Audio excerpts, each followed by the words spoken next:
Signboard দেখাইতেছি। তো এখানে সর্ব কম দামে এখানে সব ধরনের ফার্নিচার পাওয়া যায়। তো এখানে সবকিছু নাম্বার বা দোকানদারের নাম সবকিছু দেওয়া আছে, কি কি পাওয়া যায় সবকিছু দেওয়া আছে।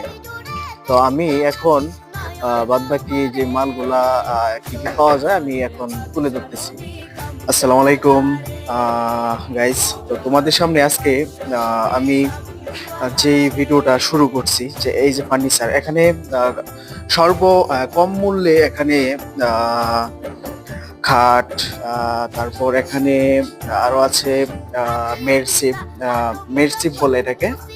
তো এখানে আরো আছে, এটার নাম ভাই, এটার নাম জানি কি? Dressing table. এখানে ড্রেসিং টেবিল আছে। তো আমি একটু দূর থেকে দেখাই। এখানে ড্রেসিং টেবিল আছে,